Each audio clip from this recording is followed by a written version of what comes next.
तर नमस्कार मित्रांनो, स्वागत आहे तुमचं.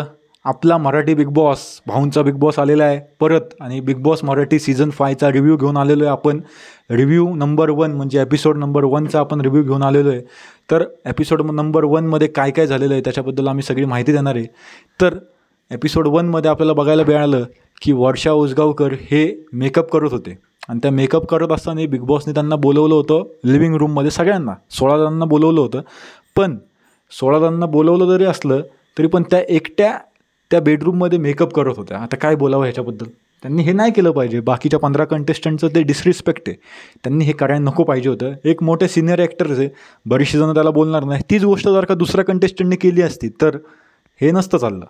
त्याच्यानंतर आपण बघायला भेटलं की सूरज चव्हाण, त्याचं एक निरागसपणा आपल्याला बघायला मिळाला की तो बरेचसे जणं पाणी नव्हतं तर ते तोंड धुवायला पाणी नाही, बऱ्याचशा गोष्टींना पाणी नाही, तर एक थोडंसं पाणी, एक छोटासा साठा एक पाण्याचा पिण्याचा ह्याच्यामध्ये होता. तर ते तिकडं तो गेला. तिकडं त्यांनी तर राया म्हणून एक आपला हेक होता, तर त्याला त्यांनी विचारलं की हे मी पाणी घेऊ का माझ्या दात घासायला. तर तो म्हणला की ठीक आहे तू घेऊ शकतो. पण त्यांनी त्याच्यासाठी तो सॉरी म्हणला बिग बॉसला. त्यांना सॉरी बोलायची काही गरज नव्हती. त्याचा एक निरागसपणा आपल्याला त्याच्यामध्ये दिसला.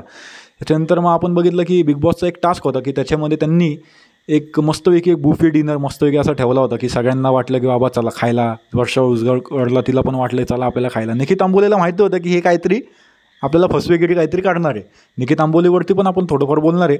पण त्या टास्कबद्दल आपण पहिलं बोलू की टास्क असा होता की सगळा बुफे डिनर आपल्याला ठेवला होता त्यांच्यासाठी. त्याच्यानंतर 2 अशी माणसं पण आली होती की ती म्हणली होती की हे नो टच झोन, म्हणजे कोणी पण टच नाही करायचा. मग तिकडं मग बरेचसे कंटेस्टंट गेले, सगळे कंटेस्टंट गेले. बिग बॉस म्हणलं की असं आहे कुठले 3 कंटेस्टंट आहे ज्यांना तुम्ही ते स्वतःहून निर्णय नाही घेऊ शकत असे कंटेस्टंट जाहीर करा. सगळ्यांनी आपलं आपलं मत दिलं. धनंजय पवार साहेबांनी आपलं स्वतःच्या ह्याच्यावरती एक स्वतःचं एक मोठेपणा म्हणून दाखवला. बिग बॉसने त्यांना रोस्ट केलं. बिग बॉसने ते करायला नव्हतं पाहिजे होतं. तुम्हाला सोशल मीडियाची ताकद माहीत नाही की धनंजय पवार DP भाऊची किती ताकद आहे, तर तुम्हाला ते समजणंच पुढं त्यांना जर का नॉमिनेट करशाल तेव्हा. त्याच्यानंतर मग त्यांना सूरज चव्हाणचं प्रत्येकाने नाव घेतलं. सूरज चव्हाणचं एक थोडंसं मला वाटते तो प्रॉब्लेम येणार आहे की त्याला थोडंसं समजवायला त्याला वाटते की त्याला बरेचशांना समजवायला लागते की पॅडी कांबळे त्याला समजवत होता. पॅडी कांबळे दादा चांगलं काम केलं बरं का. असेच कोणतरी समजवलं. पण ती इलिना जी आहे, इलिना तिला कोण समजवायला नव्हते. तिला बिचारीला काय वाटतच नाही, नाही का, तिला काय समजतच नाही काय चालू आहे काय नाही. वर्षा उसगावकर ही तिला बोलत होते की नाही का तिला समजते का, हिला समजते का. तिला थोडंफार मराठी समजते पण पूर्णपणे काही समजत नाही. तिला असं कोणतरी असा पार्टनर भेटला की जो तिला समजवल तर त्यालाही सिंपती भेटेल आणि तिलाही थोडंफार कंटेंट भेटेल. दुसरा आपला जे छोटे भाऊ आहे, छोटे पुढारी, ते आपलं काही ना काहीतरी कंटेंट ते थोडंफार देतात ते.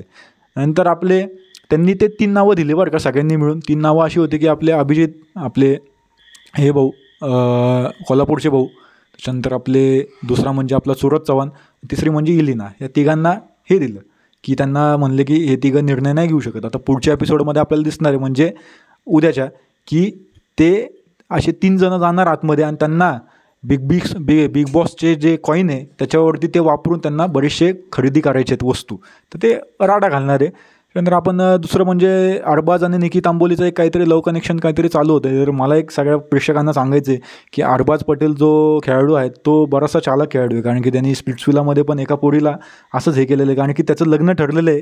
एक दुबईवाली जी पोरगी आहे तिच्यासोबत तिचं लग्न ठरलेलं आहे. तर तो आता जर का निखित आंबोलीसोबत काही ना काहीतरी लव कनेक्शन करत असेल. निखित आंबोली देखील काही कच्ची खेळाडू नाही, तीही देखील खूप हुशार खेळाडू आहे. पण तिचं आणि त्याचं जर का लव कनेक्शन फॉर्म होत असेल तर ते फेक आहे. कारण की अरबाज पटेल ह्याची लिझा बिंद्रा, एक जी त्याची फियॉन्से आपण म्हणतो, तर ती बाहेर बसलेली त्याचे इंस्टाग्राम ब्रॉडकास्ट हँडल करते. तुम्ही त्याच्या इंस्टाग्राम प्रोफाईलमध्ये त्याच्या ब्रॉडकास्टमध्ये जाऊन बघू शकता. ती आहे ती दुबईला असते. तर त्याचा आणि त्याचा तर तो फेकच असणार आहे. त्याच्यानंतर राया भाऊ, एक रायाचा एक थोडाफार आपल्याला बघायला मिळालं. तो आपला एक राया एक रांगडी माणूस आहे. अशा होता आपला रिव्ह्यू. धन्यवाद मित्रांनो. पुढच्या रिव्ह्यूला पण आपण येणार आहे. तुम्हाला काय वाटलं खाली कमेंट करा. जय हिंद, जय महाराष्ट्र.